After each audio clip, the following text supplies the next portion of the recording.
Hello everyone, welcome to Winners.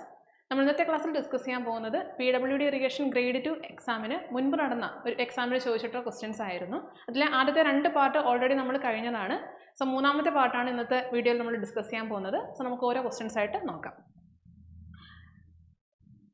So first question, wall thickness of garden wall bond is. Garden wall ബോണ്ടിന്റെ wall thickness എത്ര centimetre ആണ്? 30 centimetre, 10 centimetre, 20 centimetre and 15 centimetre. അപ്പോൾ garden wall bond തന്നെ രണ്ട് തരത്തിലുണ്ട്. ഏതൊക്കെയാണ്? English garden wall ബോണ്ടും ഉണ്ട്, Flemish garden wall ബോണ്ടും ഉണ്ട്. ഓക്കെ, അപ്പോൾ ഈ ഒരു ഫിഗർ നോക്കുമ്പോൾ നമുക്ക് അറിയാൻ പറ്റും എത്ര വീതമാണ്, മീൻസ് ആ ഒരു ക്രോസ് സെക്ഷൻ ആണ് ആക്ച്വലി കാണിച്ചിരിക്കുന്നത് അല്ലേ. നമുക്ക് എല്ലാ ഡയമെൻഷൻസ് നമുക്ക് മെഷർ ചെയ്യാം, മീൻസ് മനസ്സിലാക്കാൻ പറ്റും. സോ നോക്കുക, ഈ ഒരു ഇംഗ്ലീഷ് ഗാർഡൻ വോൾ ബോണ്ട് ആയാലും ഫ്ലെമിഷ് ഗാർഡൻ വോൾ ബോണ്ട് ആയാലും എത്രയാണ് അതിൻ്റെ ആ ഒരു തിക്നെസ് എന്ന് പറയുന്നത്? ഇത് നോക്കിയേ, ഈ ഒരു സ്ട്രക്ചറും ഹെഡറും ഓൾട്ടർനേറ്റ് ആയിട്ട് പ്രൊവൈഡ് ചെയ്തിട്ടുണ്ട്. നോക്കുക, ഇത് വരുമ്പം ഈ ഒരു സൈഡ് 20 സെന്റിമീറ്റർ ആണ് അല്ലേ. ഇവിടെ വരുമ്പം രണ്ട് ഹെഡറാണ് കൂടിച്ചേർന്നിരിക്കുന്നത്. ഇവിടെ വരുമ്പോഴും അതുപോലെ തന്നെ കണ്ടോ, ഹെഡർ, രണ്ട് ഹെഡർ, ഒരു സ്ട്രക്ചർ. സോ എത്ര വരും? 20 സെന്റിമീറ്റർ ആണ് അതിൻ്റെ ആ ഒരു വോളിൻ്റെ തിക്നെസ് വരുന്നത്. Okay, so the thickness is 20 centimetre. Okay, clear ആയെന്ന് വിചാരിക്കുന്നു. അടുത്ത question, in a vertical shore arranged in horizontal member and vertical members are called. അതായത് നമ്മുടെ ഒരു ഷോർ എന്ന് പറയുമ്പോൾ അറിയില്ല, ഷോറിംഗ് ഉണ്ട്, ഹൊറിസോണ്ടൽ ഷോർ ഉണ്ട്, വെർട്ടിക്കൽ ഷോർ ഉണ്ട്, ഇൻക്ലൈൻഡ് ഷോർസ് ഉണ്ട് അല്ലേ.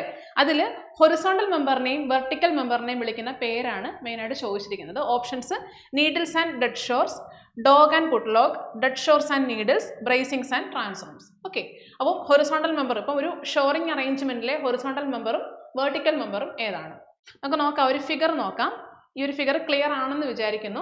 ഓക്കെ, അപ്പോൾ ഇതിൽ നോക്കിക്കഴിഞ്ഞാൽ അറിയാൻ പറ്റും ഹൊറിസോണ്ടൽ മെമ്പറിനെ വിളിക്കുന്ന, അതായത് ഷോറിങ്ങിന് വേണ്ടിയിട്ട് യൂസ് ചെയ്യുന്ന ഹൊറിസോണ്ടൽ മെമ്പറിനെ വിളിക്കുന്ന പേരാണ് നീഡിൽ എന്ന് പറയുന്നത്. ഓക്കെ, ഹൊറിസോണ്ടൽ മെമ്പർ അതാണ് നീഡിൽ കൊണ്ട് ഉദ്ദേശിക്കുന്നത്. അതുപോലെ തന്നെ വെർട്ടിക്കൽ മെമ്പറിനെ വിളിക്കുന്ന പേര് ഏതാണ്? Dead shore. ഓക്കെ, ക്ലിയർ അല്ല എങ്കിൽ ഡെഡ് ഷോർ എന്നാണ് വിളിക്കുന്നത്. ഓക്കെ, അപ്പം horizontal member needle shore and vertical member dead shore. Okay, അപ്പം ക്ലിയർ ആയെന്ന് വിചാരിക്കുന്നു. അപ്പോൾ നമ്മുടെ ആൻസർ വരുന്നത് ഓപ്ഷൻ എ ആണ് വരുന്നത്. Okay, option A. Okay, next അടുത്ത ക്വസ്റ്റ്യനിലേക്ക് പോവാം. Which test is performed to find out the presence of soluble matter in sample stone? അതായത് സ്റ്റോണിൽ സോലുബിൾ മാറ്ററിന്റെ പ്രസൻസ് കണ്ടുപിടിക്കാൻ വേണ്ടി നമ്മൾ ഏത് ടെസ്റ്റ് ആണ് യൂസ് ചെയ്യുന്നത്? ഏത് ടെസ്റ്റ് ആണ് യൂസ് ചെയ്യുക? Crystallisation test, attrition test, Smith test, acid test. Okay, അപ്പം ഇതിൽ പല ടൈപ്പ് ഓഫ് ടെസ്റ്റുകളാണ് കൊടുത്തിരിക്കുന്നത്. ഇതിൽ ഏതാണ് നമ്മൾ കണ്ടുപിടിക്കുന്നത്? സ്മിത്ത് ടെസ്റ്റ് യൂസ് ചെയ്തിട്ടാണ് നമ്മൾ സോലുബിൾ മാറ്ററിന്റെ പ്രസൻസ് കണ്ടുപിടിക്കുന്നത്. ഇത് മാത്രമല്ല, ഒരുപാട് ടെസ്റ്റുകൾ നമ്മൾ സ്റ്റോണിൽ ചെയ്യാറുണ്ട്. അത് ഏതൊക്കെയാണെന്നും കൂടി ജസ്റ്റ് നമുക്ക് നോക്കിയേക്കാം. So first acid test, then attrition test, crushing test, crystallisation test, അതുപോലെ freezing and thawing test, hardness test, impact test, water absorption test, microscopic test, Smith test. ഇത്രയുമാണ് മെയിൻലി നമ്മൾ സ്റ്റോണിൻ്റെ കേസിൽ ചെയ്യുന്ന ടെസ്റ്റുകൾ. ഓക്കെ, അടുത്ത question, the tiles are burned in typical kiln known as. നമ്മൾ ടൈൽസിനെ ബേൺ ചെയ്യാൻ വേണ്ടിയിട്ട് യൂസ് ചെയ്യുന്ന കിലണിനെ വിളിക്കുന്ന പേരെന്താണ്? ടൈൽസിൻ്റെത് ഏതാണ്? Sialkot kiln, cupola furnace, Hoffmann's kiln, clamps. ഏതാണ് യൂസ് ചെയ്യുന്നത്? സിയാൽകോട്ട് കിലണാണ് നമ്മൾ ടൈൽസിനെ ബേൺ ചെയ്യിക്കാൻ വേണ്ടിയിട്ട് യൂസ് ചെയ്യുന്ന കിലൺ. ഓക്കെ, അടുത്തായിട്ട് നോക്കാം. A piezometer is the simplest form of manometers used for measuring. ഒരു പീസോമീറ്റർ എന്തിനു വേണ്ടിയിട്ടാണ് നമ്മൾ യൂസ് ചെയ്യുക? ഓപ്ഷൻസ് നോക്കാം. Moderate pressure of liquids, vacuum pressure, high pressure of liquids, gauge pressure. ഏതാണ്? നമുക്ക് ആദ്യമേ ഈ ഒരു പീസോമീറ്ററിന്റെ ഫംഗ്ഷൻസ് കുറച്ച് നോക്കിയേക്കാം. സോ യൂസസ് ഓഫ് പീസോമീറ്ററിൽ ഒന്നാമത്തത് simplest form of manometer which is designed for the measurement of gauge pressure. ഒന്നാമതായിട്ട് ഗേജ് പ്രഷറിന്റെ മെഷർമെന്റിന് വേണ്ടി യൂസ് ചെയ്യുന്നു. കൂടാതെ this manometer has an open end shown above and one end linked to the place where the pressure will be measured. അതായത് pressure measure ചെയ്യേണ്ട സ്ഥലത്ത് നമുക്ക് ഒരു end വെക്കും, മറ്റേ എൻഡ് എന്താണ് മുകളിലേക്ക് ഓപ്പൺ ആയിട്ട് നിർത്തും. ഓക്കെ, ആ രീതിയിലാണ് നമ്മൾ മെഷർമെന്റ് എടുക്കുന്നത്. Then since one end is exposed to the atmosphere, it cannot be used to measure the gas pressure because gas cannot form a free atmospheric surface. അതായത് ഈ ഒരു സ്റ്റേറ്റ്മെന്റ്സ് കൊടുക്കാനുള്ള പ്രധാനമായിട്ടുള്ള കാര്യം നമുക്കറിയാം, ഇപ്പോഴത്തെ ഒരു ട്രെൻഡ് എന്ന് പറയുന്നതാണ് സ്റ്റേറ്റ്മെന്റ്സ് കൊടുത്തിട്ട് ട്രൂ ഓർ ഫോൾസ് എന്നുള്ള രീതിയിലാണ് ചോദിക്കാറുള്ളത് അല്ലേ. സോ പീസോമീറ്ററിനെ വെച്ചിട്ടുള്ള കുറേ സ്റ്റേറ്റ്മെന്റ്സ് ആണ്, കുറേ പ്രോപ്പർട്ടീസ് ആണ് ആക്ച്വലി ഇത് കൊടുത്തിരിക്കുന്നത്. അതായത് ഗ്യാസ് പ്രഷർ മെഷർ ചെയ്യാൻ വേണ്ടിയിട്ട് നമ്മൾ യൂസ് ചെയ്യാറില്ല. അതാണ് മെയിനായിട്ടുള്ള ഒരു പ്രോപ്പർട്ടി എന്ന് പറയുന്നത്. ഓക്കെ, അതായത് ഗ്യാസിനൊരു ഫ്രീ അറ്റ്മോസ്ഫിയറിക് സർഫസ് ഫോം ചെയ്യുന്നില്ല, അതുകൊണ്ടാണ് മെയിനായിട്ട് നമ്മൾ ഉപയോഗിക്കുന്നത്. ഓക്കെ, അതുപോലെ തന്നെ it cannot be used to measure high pressures in lighter liquids. Lighter ലിക്വിഡ്സിൻ്റെ കേസിൽ നമുക്ക് ഇതിനെ യൂസ് ചെയ്യാൻ പറ്റത്തില്ല. So we are using piezometer for the measurement of എന്താണ് moderate pressure of liquids. Okay, sorry moderate pressure അല്ല, ഗേജ് പ്രഷർ ഓഫ് ലിക്വിഡ്സ്. അതുപോലെ തന്നെ ഈ ഒരു എക്സാമിന് ഒരുപാട് പേര് തെറ്റിച്ചതാണ് ഈ ഒരു ഓപ്ഷൻ വെച്ചിട്ട്. മോഡറേറ്റ് പ്രഷർ കണ്ടുപിടിക്കാൻ വേണ്ടിയിട്ടാണ് നമ്മൾ പീസോമീറ്റർ യൂസ് ചെയ്യുന്നതെന്ന് പറഞ്ഞിട്ട്. ഓക്കെ, അതല്ല ആൻസർ ആയിട്ട് വരിക, ഗേജ് പ്രഷർ ആണ് answer. Okay, so the answer is option D.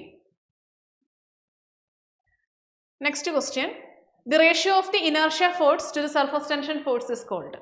Okay, നമുക്ക് Reynolds number, Weber's number, Froude's number, Euler's numbers, ഇങ്ങനെ ഒരു ഡിഫറെൻറ്റ് ടൈപ്സ് ഓഫ് നമ്പറുകളുണ്ട്. നമുക്ക് ഓരോന്നായിട്ട് നോക്കാം. First one is Weber number. Weber number എന്ന് വെച്ചാൽ എന്താണ്? It is the ratio of inertia force by surface tension force. Inertia ഫോഴ്സിൻ്റെയും സർഫസ് ടെൻഷൻ ഫോഴ്സിൻ്റെയും റേഷ്യോ ആണ് വെബർ നമ്പർ. റെയ്നോൾഡ്സ് നമ്പർ എന്ന് പറയുന്നത് ഇനർഷ്യ ഫോഴ്സിൻ്റെയും വിസ്കസ് ഫോഴ്സിൻ്റെയും റേഷ്യോ ആണ്. മാച്ച് നമ്പർ ഇനർഷ്യ ഫോഴ്സിൻ്റെയും ഇലാസ്റ്റിക് ഫോഴ്സിൻ്റെയും റേഷ്യോ ആണ്. ദെൻ ഓയിലേഴ്സ് നമ്പർ ഇനർഷ്യ ഫോഴ്സിൻ്റെയും പ്രഷർ ഫോഴ്സിൻ്റെയും റേഷ്യോ ആണ്. ഫ്രോഡ്സ് നമ്പർ എന്ന് പറയുന്നത് ഇനർഷ്യ ഫോഴ്സിൻ്റെയും ഗ്രാവിറ്റി ഫോഴ്സിൻ്റെയും റേഷ്യോ ആണ്. സോ നമ്മുടെ ക്വസ്റ്റ്യനിൽ പറഞ്ഞിരിക്കുന്നത് എന്താണ്? ഇനർഷ്യ ഫോഴ്സിൻ്റെയും സർഫസ് ടെൻഷൻ ഫോഴ്സിൻ്റെയും റേഷ്യോ എന്താണെന്നാണ് ക്വസ്റ്റ്യൻ. അപ്പോൾ ആൻസർ എന്താണ് വരിക?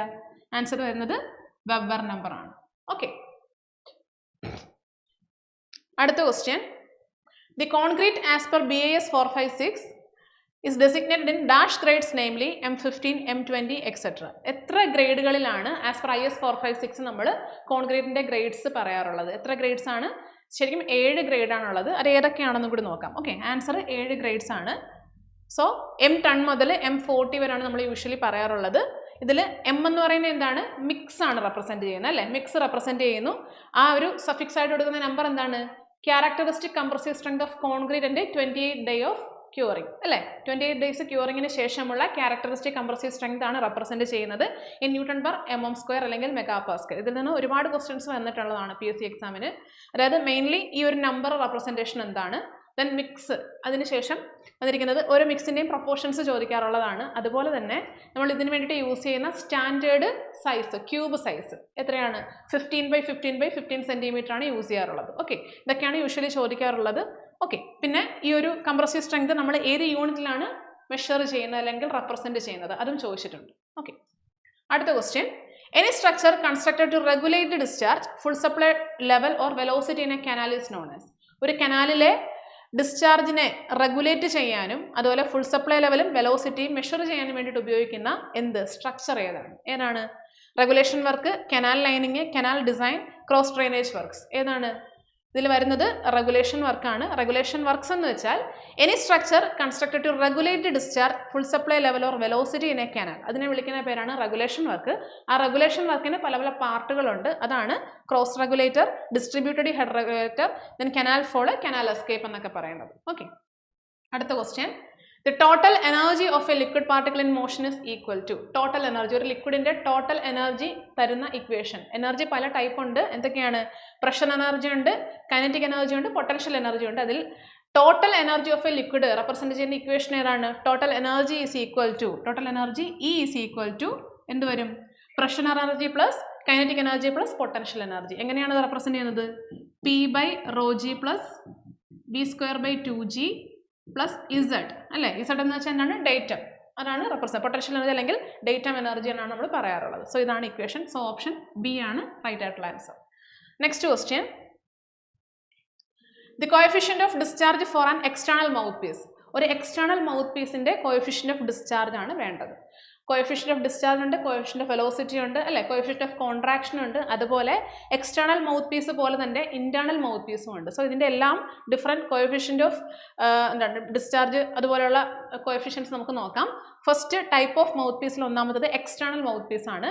എക്സ്റ്റേണൽ മൗത്ത് പീസിൻ്റെ കോഎഫിഷ്യന്റ് ഓഫ് കോൺട്രാക്ഷൻ എന്ന് പറയുന്നത് 1 ആണ്. Then CV 0.855 coefficient of velocity, then coefficient of discharge CD 0.855. അതുപോലെ running full type internal mouthpiece ആണെങ്കിൽ 1 തന്നെയാണ് CC.